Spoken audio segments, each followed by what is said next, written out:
Hey everyone, it's Naomi Wolf. On the first weekday, second night of Hanukkah, first weekday after an attack on a Hanukkah celebration on Bondi Beach in Australia, near Sydney, a beautiful beach, a place that I've been, absolutely blessed, heavenly landscape, gorgeous context. So ironic that so much bloodshed could unfold there.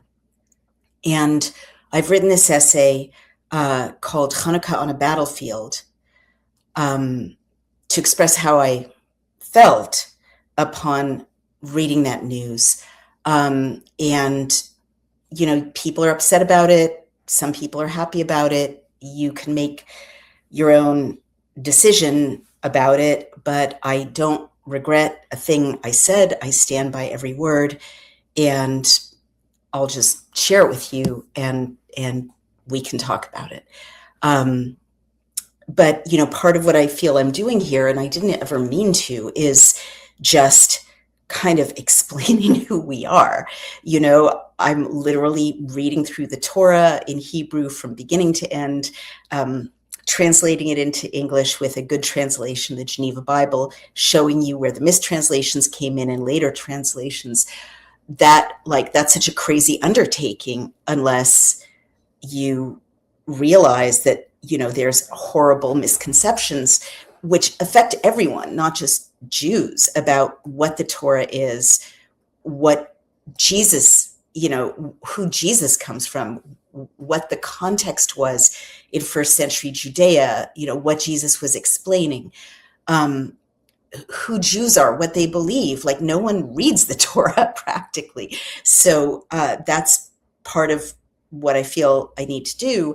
And also, I guess I find myself kind of just explaining basic Judaism, to people who understandably may have never met a Jew, may have never celebrated Hanukkah or Shabbat or Purim or any celebration of ours. It's such a horrible, dangerous, scary time. We're all going back, we're being asked to go back to kind of a medieval context in which the major religions are at war with each other, and we've got to understand each other. So this is Hanukkah on the Battlefield, and the subtitle is The Goal, Erasing the Sacred. I've been silent for some time. I apologize. I've been unable to write for several weeks. As you know, I almost never have writer's block. So when I cannot open up my heart and speak to you, it means that something's really wrong. This morning, I woke up to a fairy tale world. We are in a little town on the North Shore of Boston, and the small apartment in which we stay when we are here faces a streetscape that has water on three sides of it. The streets are very beautiful in an austere New England sort of way. They offer the walker a landscape of cool sunlight on steel gray waves that slowly move on the sound, a setting of 2- and 3-story wooden houses, most of them built just after a devastating fire in 1914 cleared the area. Turned wooden spokes on the balconies and occasional turrets, curved steps leading up to the porches, and tall, sashed windows standing in trios in living rooms. The houses are painted the somber colors of New England, pale yellow and pale gray, gray blue, pale buff. This Puritan landscape and this subdued color palette were both so exotic to me when I first arrived on this coast as a 17-year-old from vibrant Northern California. I'm used to it now, of course, but the waters of the Atlantic still always seem to me as if I am gazing at the wrong ocean and facing in the wrong direction. If there were a god of the Atlantic, it would be a judgmental, angry, masculine god. If there were a deity of the Pacific, it would be a feminine, ever-changing, seductive, treacherous goddess. But what a world it was when I woke up this morning. The streetscape was blanketed in the whitest of snows. As if in a snow globe, flakes shook down on the houses and the streets and on Loki and me when we walked out into the wonderment of it all.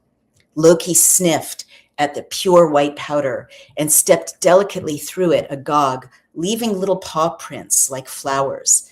I was no less amazed and grateful than he. Snow flurries fell onto the steel blue bay, onto the winter dead hydrangea bushes, onto the gray sidewalks and the wet black road, turning everything into a study in white. Back home, I was excited about the evening ahead. I was planning to go to Chabad's public menorah lighting in a nearby town. I was looking forward to the latkes and dreidels that would be on offer at the gathering, and to bringing home for my stepson some gelt, little chocolate coins wrapped in gilded paper. I was also planning to bake an apple pie for my stepson. We had bought the Granny Smith apples and the apple pie spices, the brown sugar and the white sugar the night before, and I had found a recipe simple enough for me to follow successfully. I was planning a cozy day in, just before the Festival of Lights would begin. I felt a renewed sense of excitement about Hanukkah because Brian and I had gone to Torah study held by our local Chabad this past Thursday night. Chabad is an extraordinary organization that has changed my life and Brian's too. They welcome everybody around the world with their missions of bringing good deeds into the world and of teaching straying or secular Jews, along with their loved ones, the Torah, prayers, and commandments. And incredibly to me, as it is quite a feat to master, they teach anyone who seeks it the shelter of the law. They manage to offer basic Judaism to all who actively look for it, along with good humor, kindness, scholarship, and delicious meals and snacks. Somehow they offer all of this for free. To manage this, they manage this mission by sending shlichim, emissaries around the world to wherever they are needed. Rabbis, young and middle-aged and older, and rebbetzins, their wives, and their families. These emissaries and their equally remarkable wives go to the ends of the earth, open their homes, open their arms, and welcome all who wish to drink from the fountain of Torah. My understanding of Hanukkah this past year, as a result of my contact with Chabad, was more profound than it has been in the past. My Catholic husband and I had gone to a modest room in an industrial park for the local Chabad's Torah study. The genial, witty, learned rabbi had shared with us all historical context I had not known about the Hanukkah story and commentary from Maimonides and from other scholars about the origins of the Hanukkah festival. The education I'd received about the origins of the holiday from my conservative, that is, not Orthodox Hebrew school in San Francisco when I was a child had been pretty superficial. But the real story is very deep. I knew that we were celebrating a real historical event. Hanukkah commemorates a miracle that took place after an uprising that lasted from 167 to 170 BC, led by a group called the Maccabees. The Maccabees were Jewish revolutionaries who had resisted the Seleucid Hellenistic Empire and had finally overthrown this great Syrian Greek power long enough to reclaim the Second Temple in Jerusalem, thus reestablishing an independent Jewish kingdom in the Promised Land. The Maccabees, a father, Mattatyahu, and his 5 sons had entered the Holy Temple in 164 BCE and had found it desecrated by the soldiers of Antiochus IV Epiphanes. They had found in the violated space, which was the ritual focus of all Jewish life, where Yahweh, God, was understood to have centered his presence, the holy menorah. It was without enough oil to last for more than one night. The construction of this 7-branched menorah, this pure golden candelabrum, is described in detail in Exodus 25:31-40 and Exodus 37:17-24.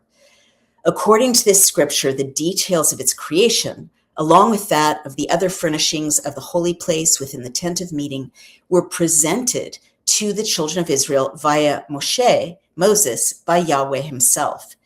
That sacred space outside the even more sacred veiled Holy of Holies included other accoutrements, other furnishings, a table for showbread and an incense altar. The furnishings of the tent of meeting, some of which would be eventually in the temple, are these. And now I'm going to try to share my screen so you can see what I am looking at. Here we go. There's the altar of incense, the table of showbread, a bronze basin, an altar for the burnt offering, the Ark of the Covenant, and this golden lampstand, which literally exactly foreshadows what I'm holding in my hands. And now I will stop sharing if I can. There we go. This whole structure, God's dwelling in essence, had been mobile. Hey everyone, it's Naomi Wolf of Outspoken and Daily Clout, and I want to tell you about gold. Every major financial collapse has been preceded by the same 7 warning signs: before the Great Depression, before the 1970s stagflation, before the crash of 2008, and now all 7 are flashing red again for the first time in over 15 years. American Alternative Assets just released a free report called the Bellwether Signal.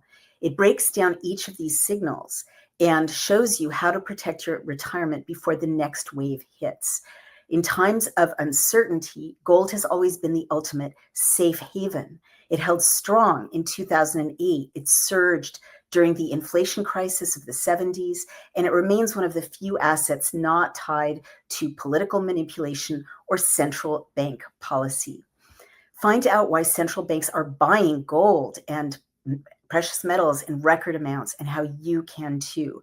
Call 855-803-GOLD or visit cloutgold.com. That's cloutgold.com to get your free copy of the Bellwether Signal. That's 855-803-GOLD or cloutgold.com. Learn the signs, protect your savings, make your move while you still can. When the children of Israel had wandered in the desert, before Yahweh allowed, at least according to our sacred texts, their descendants to enter into and to possess the Holy Land. Once the children of Israel inhabited their own kingdom, these furnishings became part of the centerpiece of the first temple, which had been constructed by King Solomon on Mount Moriah in Jerusalem in about 960 BC. The first temple stood for about 400 years till it was destroyed by the Babylonians in about 587-586 BC. Then the children of Israel were taken as captives to Babylon, their temple razed to the ground, and the Holy Land laid waste. The second temple was built in 516 BC, when the great Persian king Cyrus conquered Babylon, and he allowed the captive Jews to return to the Holy Land. There they, and I hope you're noticing as I'm telling this story with this timeline, there was kingdom after kingdom of Israelites in the land of Israel, like for hundreds of years. I'm not saying that means that the state of Israel has impunity. I'm just saying we've been there for thousands of years, you know, with kingdoms, with political kingdoms, with religious kingdoms, with structures, with civilizations.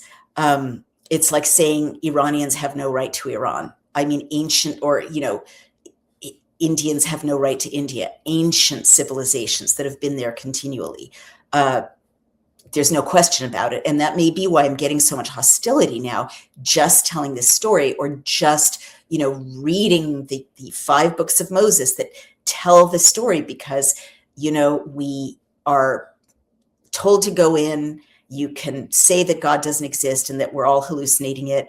Then we go take up residence in the land of Israel around 3400 BCE. And then we're there for centuries and centuries and millennia with disruptions like the Babylonian exile, but still a remnant was in the Holy Land right up until the present moment. So settler colonialism is just nonsense. I'm not saying just because you have an ancient presence in the land, you have political impunity, but you know, powerful interests do not want anyone to know this timeline. And by the way, this timeline is your timeline, Christians, right? It's your timeline.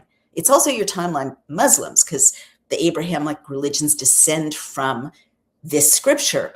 and from Abraham, right? This is his family, his descendants. But this is the origin story of Jesus's sojourn on earth, right? And the ancestry of Christianity itself. And anyone who says otherwise is an ignorant person and needs to read a book. And I'm trying to keep this all G-rated. And he allowed the captive Jews to return to the Holy Land. There they rebuilt the temple.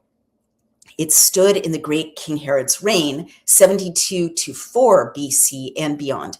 Herod the Great is the king in the story of Christmas, which is coming up, who reportedly heard from the Magi of a baby born in Bethlehem who would become, quote, King of the Jews. He thus was responsible, at least in Matthew's gospel, for the murder of baby boys and of boys under the age of 2 that were born in that area, the massacre of the innocents.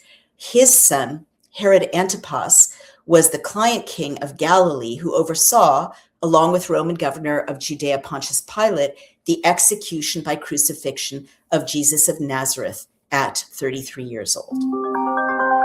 I'm so sorry. Let us stop that right there. Of Jesus of Nazareth at 33 years old.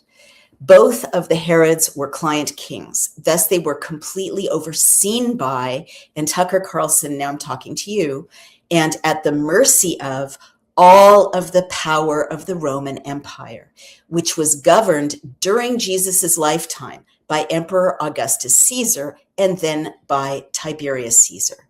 The Roman Pontius Pilate served beneath Emperor Tiberius as the governor of Judea, where Jerusalem is. The Jewish leadership in Jerusalem was thus utterly subjected to Pontius Pilate in turn.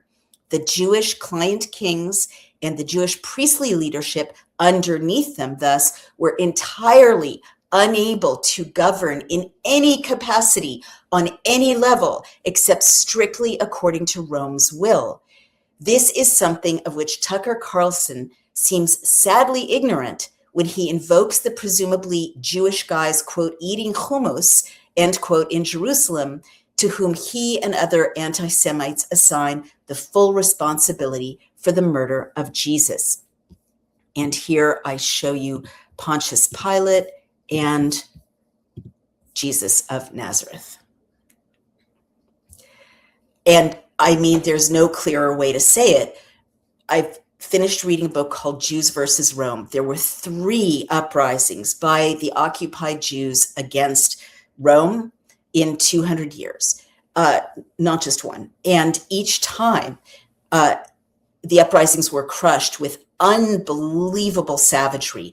There is no way that the Jewish client kings or the Jewish leadership in Jesus's lifetime could have made any decision contrary to the will of Rome. And the decisions they had to make were about keeping the community alive. I mean, very much like the people who managed the ghettos during Nazi occupation, right? Jews were managing the ghettos, and they kept Jewish rebellion down during the Nazi eras in order to have a hope of letting the whole community survive. And I'm sorry, no one wants to think about this. And I'm sorry Jesus was crucified. Of course, I love Jesus. It should never have happened, but there was no way to have another disturbance, another uprising without absolutely catastrophic massacres of, you know, what turned out to be all of the Jewish people, because this did finally happen in 70 AD, a resistance by Jews, you know, much like what was being stirred up by the followers of Yeshua 66 or so years earlier. I'm sorry, more like 35 years earlier, led to the siege of Jerusalem, the destruction of the temple, and the near erasure of the Jewish people. So that's the context in which Jesus was crucified, right?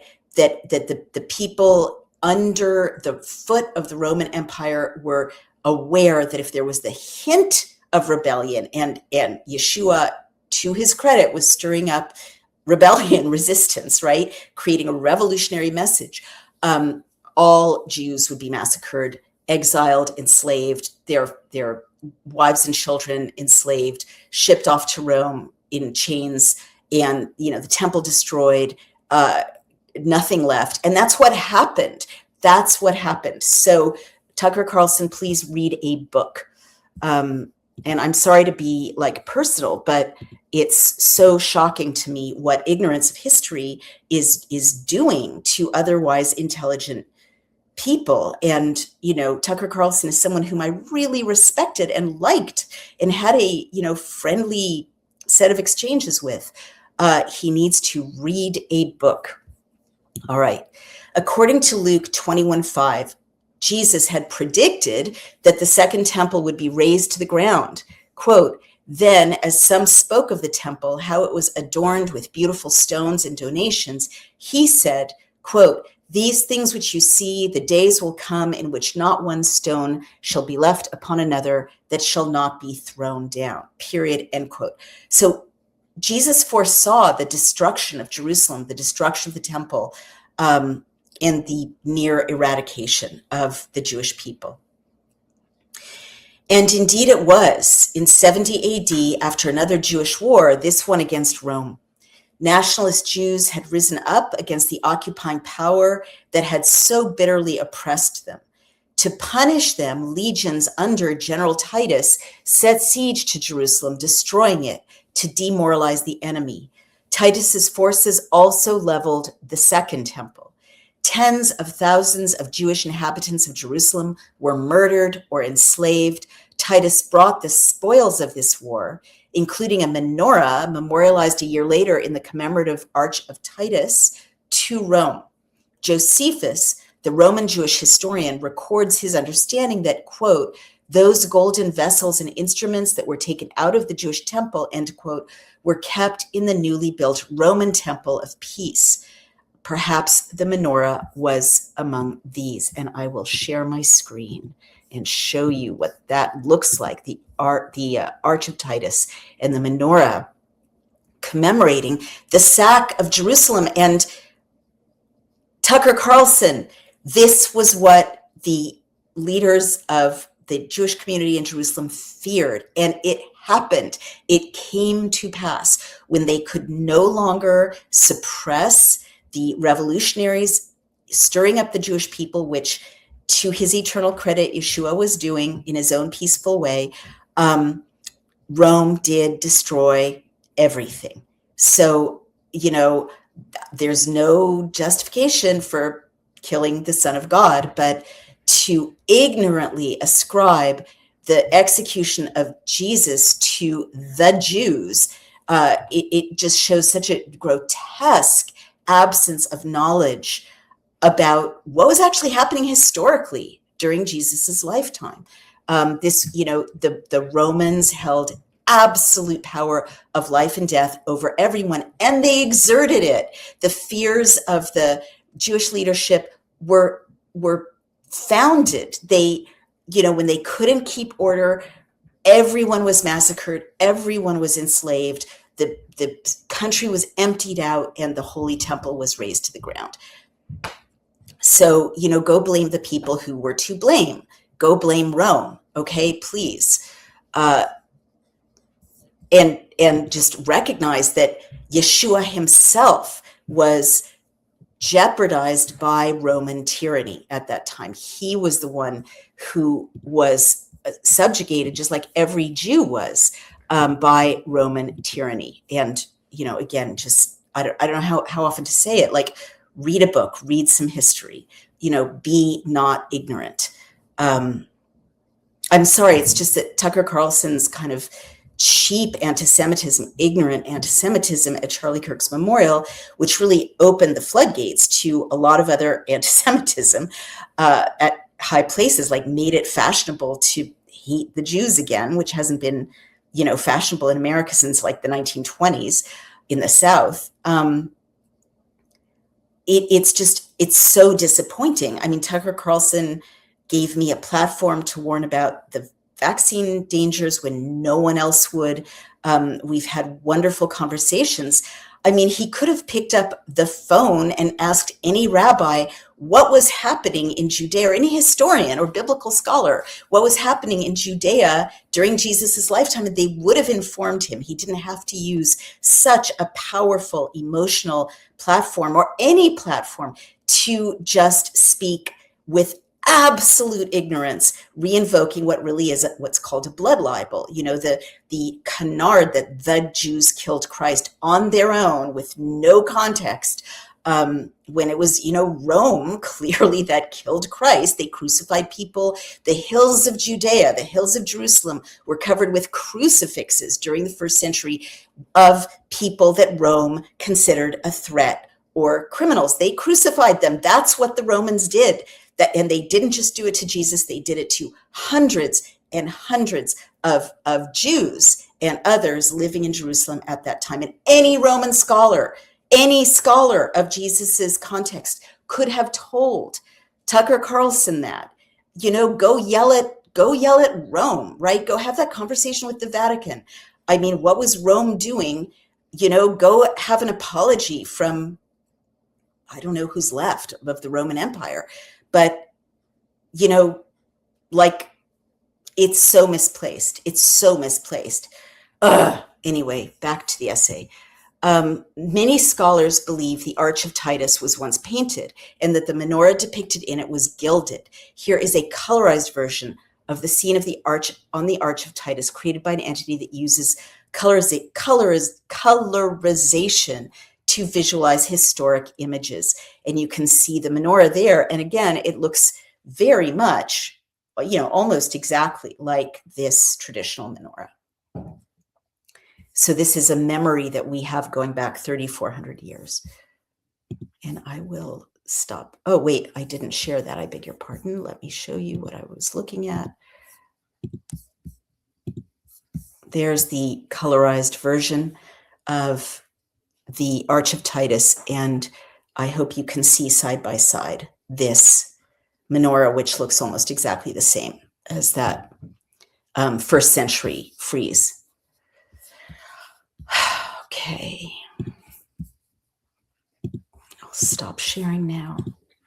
So the golden menorah, a simulacrum of which we light tonight, is a real thing. And its sacred use in Judaism and in Proto-Judaism goes back about 3,400 years. The Jews who survived the destruction of 70 AD were exiled, just what the Jewish leaders feared in Jesus's lifetime, and scattered around the Mediterranean and North Africa.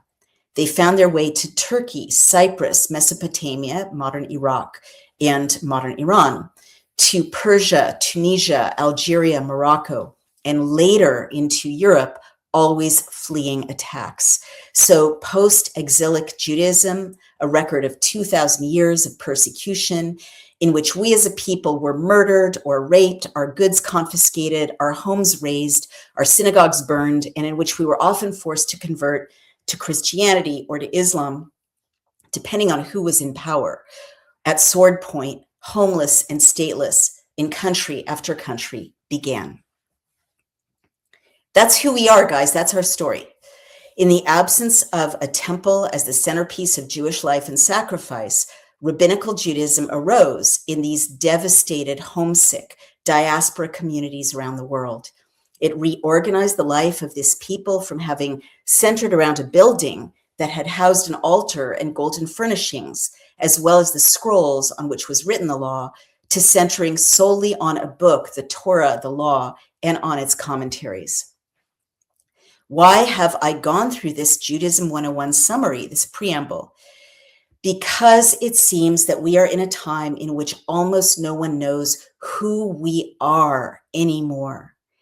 This is suddenly a time in which a spirit of nonsensical venality about Jews and about Judaism has erupted, not only across the Middle East, where pernicious lies about us have been an organizing principle of many Arab societies for the century and more since early 20th century Zionism began to return us to our ancestral homeland, but also at the highest levels of influence, leadership, and commentary in the quote-unquote enlightened West. Anti-Semitism, it seems, is the new disco. It is the new Ugg boots. Whereas till recently, expressing anti-Semitic views meant that you were boorish, ill-educated, and troglodytic. Now, all of a sudden, expressing anti-Semitic views seems to be a trend, a fashion. All shame has fallen away. Smart people vie to say stupid, hateful, or simply delusional things about this ancient, tortured, well-documented people. Whether it is Tucker Carlson, whose dog whistle about hummus eaters seems to have opened the floodgates, as I mentioned, or conservative podcaster Candace Owens, publicly finding it impossible to believe the historical account of Nazi Dr. Mengele's experiments, calling them, quote, propaganda, end quote, or conservative commentator Nick Fuentes torching the midterms by stating that, quote, Hitler was very effing cool, end quote, and saying in another interview, quote, I was like, Mom, Dad, Hitler was awesome, chuckles. Hitler was right, end quote. It appears that a shameless, very stupid, anti-Jewish hatred is a new edgy thing that some high-level people in the US suddenly seem to enjoy flaunting. The idiocy has been overwhelming. Quote, from the river to the sea, is idiocy, ignorant of the history of the region. The phrase, quote, settler colonialism, end quote, is idiocy. Whether you like the modern state of Israel and its policies or not, Jews are no more, quote, colonizers in the area of historical Judea than are Palestinians. From Tucker Carlson, who can't seem to be bothered to get straight who was actually governing Judea in Jesus's lifetime, on down, it seems as if no one influential these days, when it comes to my poor beleaguered people, will bother to read a history book or actually read the Torah instead of snippets of random medieval rabbinic commentary taken grossly out of context, or to take even the most cursory look at an actual map. I have a well-known independent media friend whom I have had to let go because I learned that she believes that today's Jews are fake Jews, quote, Khazarians, end quote, responsible for the evils of the world. I've had a conversation with another well-known commentator on the right who believes with no evidence that the Chabad members at 77 Eastern Parkway in Brooklyn, shown in a video clip online, had been conducting ritual sacrifices in tunnels underground. When I asked if she had ever met a Jew before or gone to a synagogue, and I offered to take her with me to one, she refused. The dabbling in anti-Jewish hatred among influencers seems to grow more addictive as the money from Qatar flows. Quote, since Donald Trump was first elected president in 2016, Qatar has spent nearly $250 million on 88 FARA-registered lobbying and public relations firms. From January 2021 to June of 2025, Qatar's agents reported 627 in-person meetings with political contacts in the US, more FARA-registered meetings than any other country in the world, period, end quote. And by the way, that source is not a tendentious or, Mossad or pro-Israel source. That is a source that simply documents FARA activity. And foreign agent registration is what FARA is. So more than any other country in the world, Qatar is funding meetings with political contacts. And I will mention that a group of right-wing influencers went to Qatar on a junket over Thanksgiving. I'm sure they were shown a beautiful time.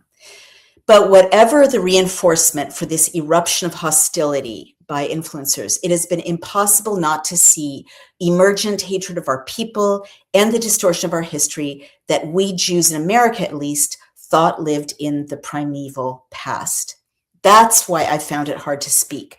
That is why I found it hard to write to you. I've been struck with the silence of old traumas reactivated in a new context in which I had felt safe. So that brings us to Hanukkah. By 11 a.m. yesterday morning, cozy in the world of snow, the pup napping along the edge of the blue couch, his nose against the window, and I, with my kitchen countertops heaped with sliced green apples, I checked the news. And then I had to sit in my maroon armchair and cry and hand the phone speechlessly to my husband. 15 dead in Bondi Beach, Australia. Jews and perhaps non-Jews too, celebrating Hanukkah on the beach, a beach I know, a beautiful, blessed place, a half moon of shoreline with sublime waves and green-topped sandy dunes mown down by two gunmen, a father and a son, as it turned out. In a video that showed 10 full minutes of these two shooting, rearming, and shooting, the cadence was almost leisurely. The police took what seemed like years to arrive. In current reports are saying the police took from 20 to 30 minutes to arrive, and they were within sight of the shooting. One armed police officer cowered behind a police car, not shooting, as the assailants kept on shooting. Fathers under fire held down their children so they would not move and attract a bullet. A young man called his mother and told her in Hebrew that he loved her. 15 are now dead and 40 are hospitalized. And I will show you the images there. There's Bondi Beach, the possessions of the people who had been on the beach.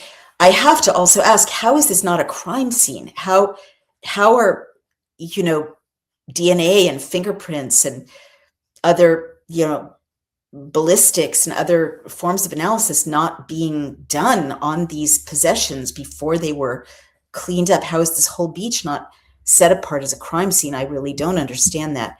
And there is... You see the man in white there running up and tackling that suspected gunman. There is a struggle, and you can see he appears to wrestle what looks like a shotgun out of that man's hands. Now, the individual in white has not at this point been identified, but local leaders are hailing what they say were extraordinary acts of personal courage by people who just jumped in at the scene. It is very likely that that man saved some lives by appearing to disarm that gunman.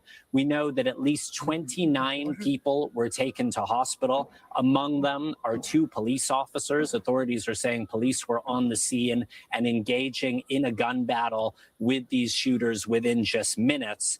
Police are also...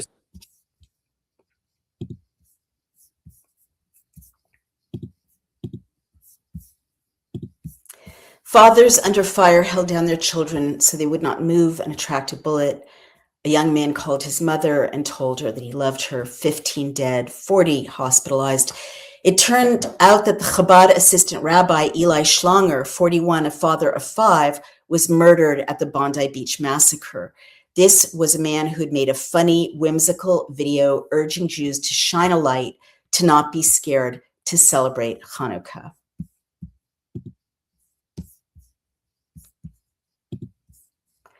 Rabbi Eli Schlanger. It turns out that a 10-year-old girl was murdered. A Holocaust survivor was murdered.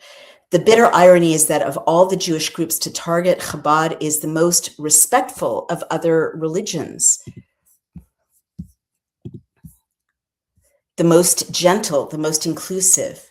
If those jihadi assassins had decided to leave their weapons at home and had joined Rabbi Schlanger and his fellow Chabad celebrants on the beach, they would have been welcomed with love. Quote, "We love everyone," say the Chabad rabbis, and in my experience, they mean it. The Chabad rabbis teach my Catholic husband Torah patiently with zero judgment. They teach everyone who walks in their doors. They give them cookies and prayer books and kippahs. They offer them a seat at the table.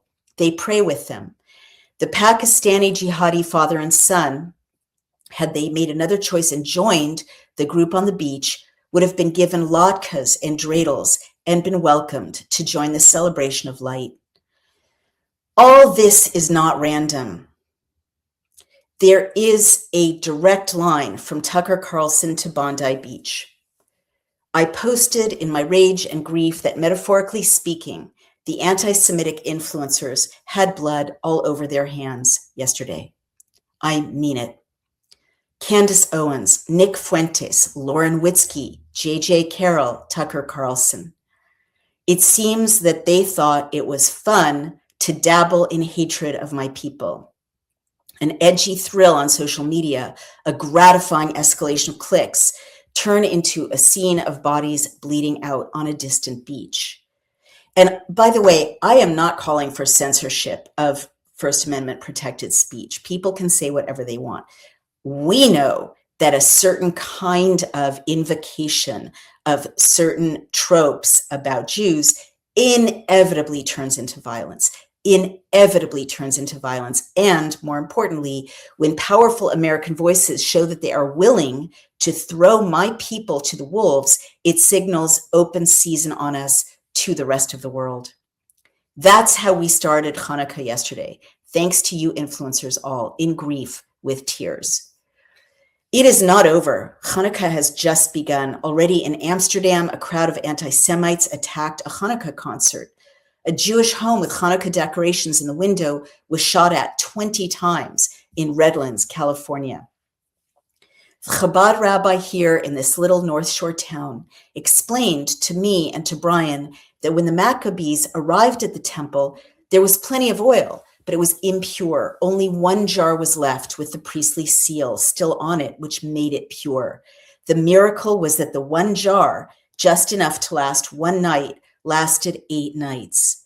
But he also explained that the larger meaning of the quote oil was what it symbolized. The Syrio-Greeks occupying the Holy Land had forbidden Jews to circumcise baby boys, to sacrifice or study Torah, and to celebrate new moon festivals, 3 key elements of Judaic ritual. The Greeks wanted to keep the Jews alive.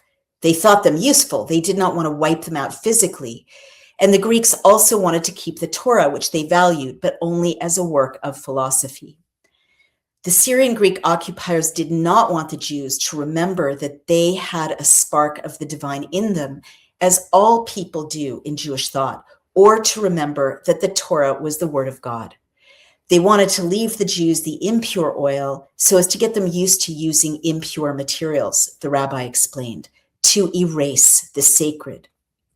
Generally, the Syrian Greeks wanted to keep the structures of society and institutions in the Holy Land intact, but to erase the sacred. That description was so profound, it seemed to me. We are in a time now again in which powerful people want to keep the forms of this or that religion or philosophy or building or practice or ritual or holiday, but to erase the sacred. It did not work then. It won't work now. We are not going anywhere. We will remember and we will defend the sacred. And if that makes you hate us, so be it. The sacred oil, the festival light, is for everyone. That has always been essentially our message. If you destroy us, if you slander us, if you murder us, you still cannot kill this off. You only debase the sacred in yourself.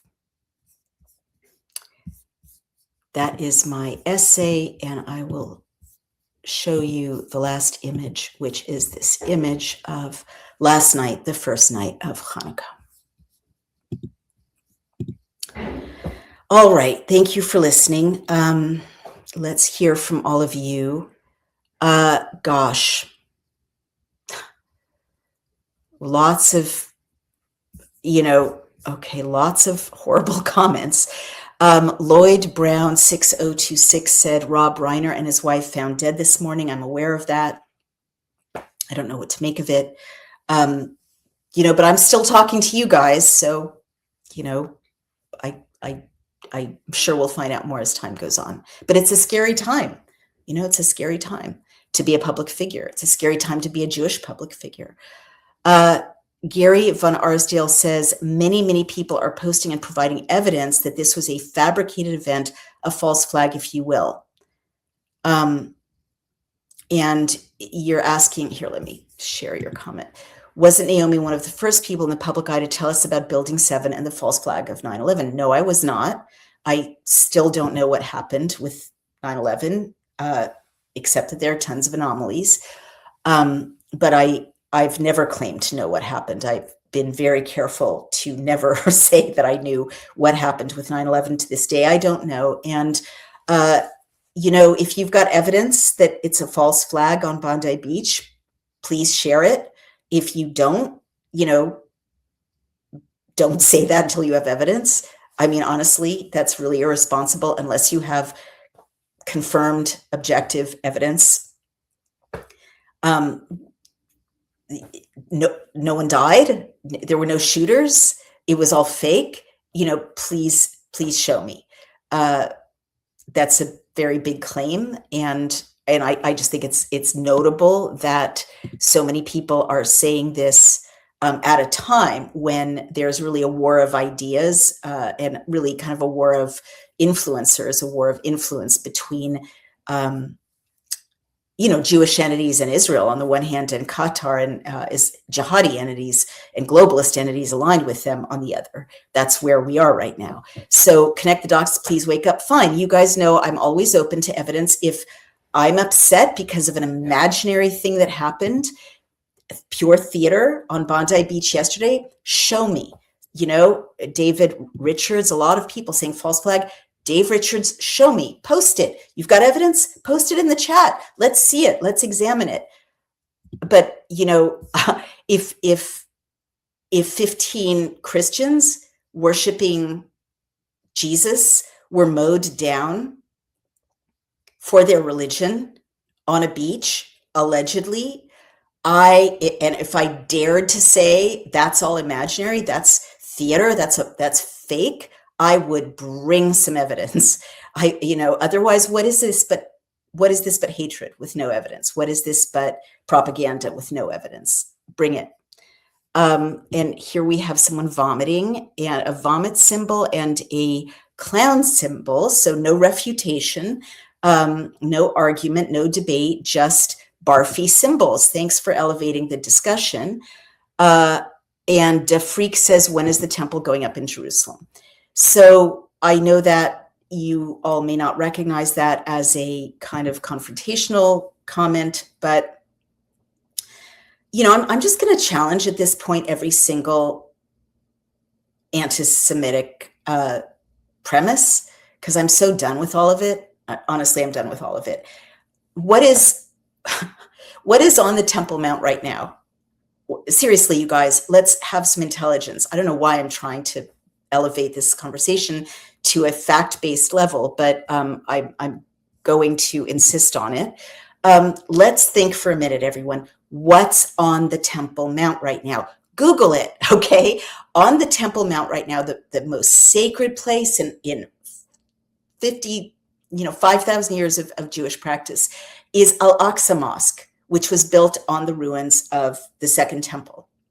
And in fact, the Wailing Wall, or the Western Wall, where you often see, Jews and notaries, dignitaries visiting, praying, putting notes in the cracks, that very revered holy place in the Old City, that is the last remaining retaining wall of Herod the Great's massive construction project, adding to the Jewish temple before, the generation a generation later, when all of that would be razed to the ground. 2 generations later, technically, on 70 AD. So they built a temple, and it's sacred to them, and Jews are not allowed to set foot. Christians are not allowed to set foot on Al-Aqsa, only Muslims. No one holds that against them. And you kind of shouldn't. It's their it's their religion. They built it. It's in East Jerusalem now. It's Palestine. Go bless you. Go worship Allah on Al-Aqsa. But why shouldn't Jews rebuild the temple if they want to build a temple to God? I mean, I've just read through Exodus, and we're nearly through Numbers. God's very clear he wants a temple built by the children of Israel. Why shouldn't we have our right to respond to that? Why do you get to say we can't do that, in our own country? No one is saying you can't build a mosque in Palestine. No one is saying don't build a mosque in Gaza. Build a mosque, God bless you. There are 50 plus Muslim countries where tens of thousands of mosques have been built. God bless you. Build all the mosques. If we want to build a temple, I am sure we will build a temple.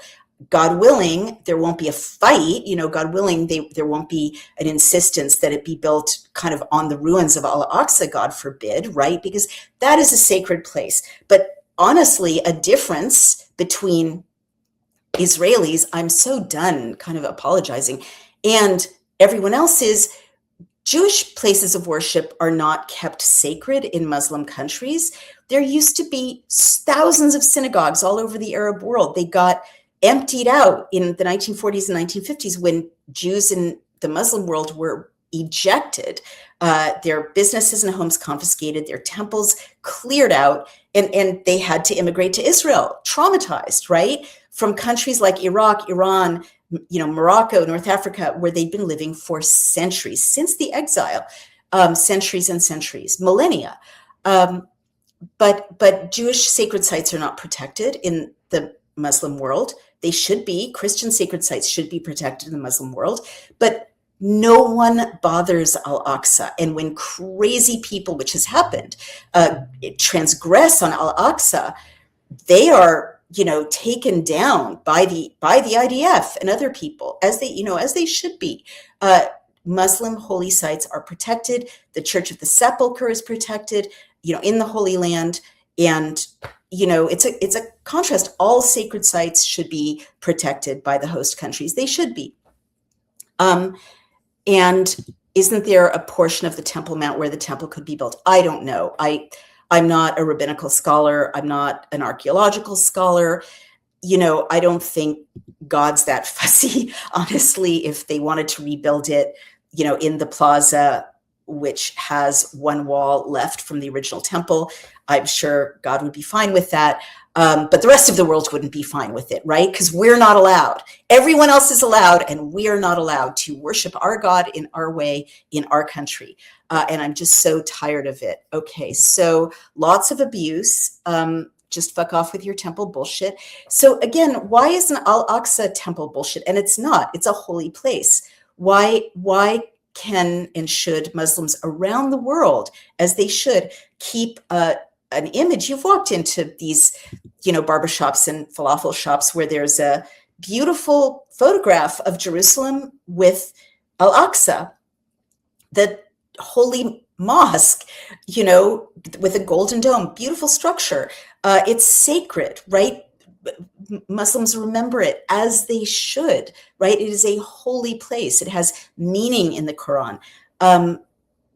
Why aren't you saying fuck off with his temple shit? Why are you saying it to me and not to them? If they have a right to worship, and they do, we also have a right to worship. And Melanie McPhee said, okay, these are friendly people. Let me encourage you, because my community is a thoughtful and civil community. If you're going to be part of this discussion, I need you to not use obscenity and not use personal slurs. Just bring your thoughts, your arguments, respectfully expressed, and your evidence. Okay, I'm still waiting. Okay, let's see. Do I consider Israel a colonizing entity? No, that's not what I was trying to show. Lily 11799. Well, what does that mean to colonize, right? Israel's been there for millennia, as you see from the history I just read to you.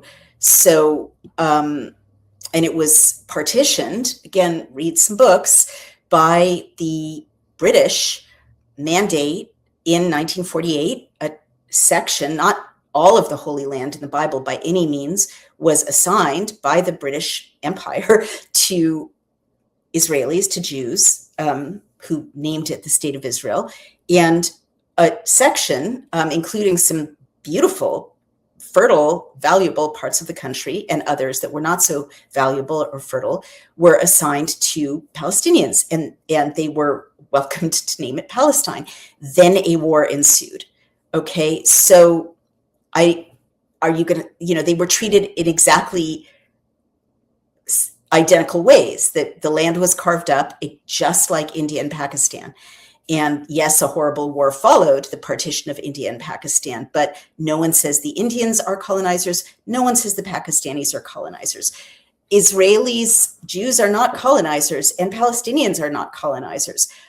Let's not forget that, the Holocaust then made Europe unlivable for Jews who had been living there for centuries, in Poland, in, what's now Czechoslovakia, in Germany, in Austria.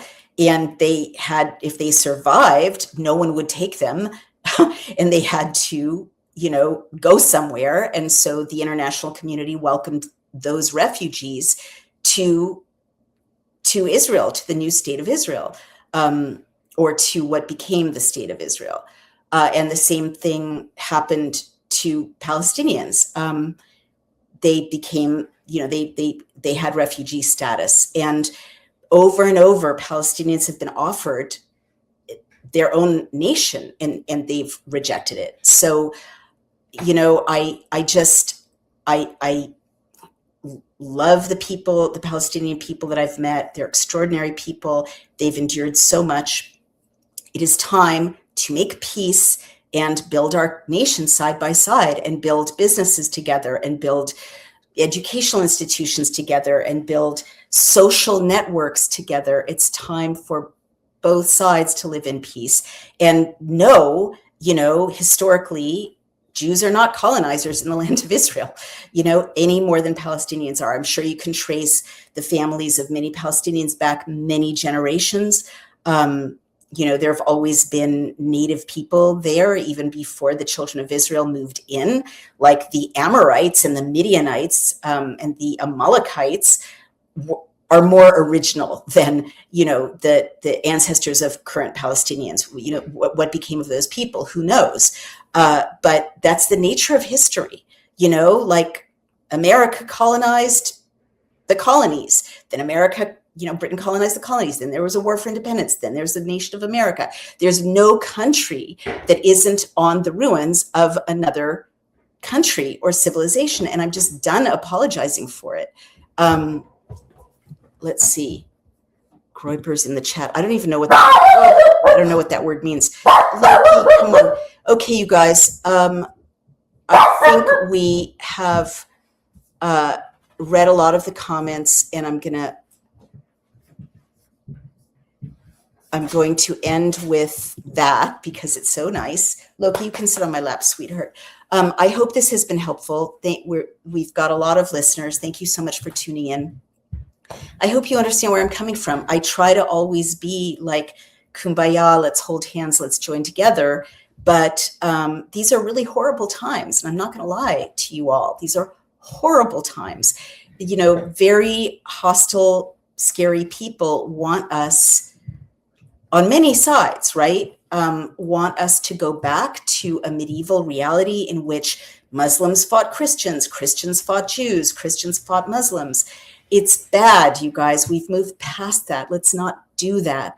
So I really call upon moderate Muslims, of whom there are many millions, to speak out. It's a really good time to speak out. I'm not hearing a lot of moderate Muslim voices joining forces with Jews right now in the wake of 9/11, when the Bush administration was whipping up anti-Muslim hatred. I went to services at my local mosque. I covered my hair. I joined in solidarity with my Muslim neighbors and friends. And I wanted to show, that we could live in peace and that I wasn't buying the anti-Islam broad brush. Now is a time when Islam is being weaponized in a very cynical way by globalist interests, and not moderate Islam, but like literally tribal people from rural parts of Afghanistan and Pakistan, people who, treat women like cattle and traffic girls. I mean, horribly backward people who do not represent moderate Islam or millions of Muslims. They're being kind of hurled into the West to foment civil war, clearly to be a replacement population, and to engage in acts of violence against Jews, to fracture the Christian-Jewish alliance among conservatives and independents in America, for sure. And right-wing Christian influencers, some of the ones I've mentioned, in my view, are falling right into the trap. So it is a time for good people of all faiths to join together to celebrate peace and light. I stand by to do it, but I just need to tell you all who we are. That was the purpose of this podcast. Now, and by the way, I'm very honored that this podcast is in the top, 100 to 200 podcasts in places like Nigeria and the Republic of Congo and Russia and so on. And so it's, the word is getting out there. And I'm just looking for how I thank my sponsor for this podcast, who is American Alternative Assets. And I appreciate them, and I hope that they thrive. So American Alternative Assets is a highly respected company that can turn your retirement account into gold, or part of it into gold and precious metals. There have been multiple times in recent history when there have been warning signals about the economy, the same way that happened before the Great Depression. We saw this in 2008 when a bubble crashed, and there are similar red lights flashing now about the economy. Certainly all this instability in the world. China's buying gold reserves, and the price of gold, has nearly quintupled in 5 years. If Brian and I had bought gold when we first started talking about it 5 years ago, we would have literally quintupled our investment. So yesterday is when we need to have bought gold and precious metals. It's also, as central bank digital currency continues to be a concern, and in Europe, the central bank digital currencies are definitely consolidating their forces. It's more reason than ever to convert, at least some of your assets into precious metals. Precious metals like gold and silver always survive instability, collapse, chaos. They just accrue value over time, compared with other kinds of assets, which can face sharp corrections or being frozen, like people's bank accounts around the world are being frozen. Israelis' bank accounts in Spain were frozen. The truckers in Canada, their bank accounts were frozen. These people haven't gone away, the ones who freeze people's bank accounts for political reasons. So all the more reason to diversify some of your assets into gold and precious metals. So go to cloutgold.com, cloutgold.com, mention Outspoken Daily Clout, and get a free report called the Bellwether Report that will teach you about what the warning signals are right now in the economy that make it imperative, really, for you to protect some or all of your assets in precious metals. And you can go ahead and call American Alternative Assets as well, cloutgold.com. And remember, when you support our sponsors, you support us. And this kind of independent journalism. Let me know your thoughts. Let's keep having this conversation. Thank you for listening. You can find me over on Outspoken, on Substack. You can support us over at dailyclout.io. When you subscribe or donate, especially with the end of the year coming up, it helps us get you real conversation, real evidence, real reporting, as well as tools to stop bad bills or promote good bills. You can legislate from your phone, which is something no one else offers you in independent media, over on BillCam and Legisector. Thank you. Happy Hanukkah, and I will talk to you tomorrow. Take care. Bye.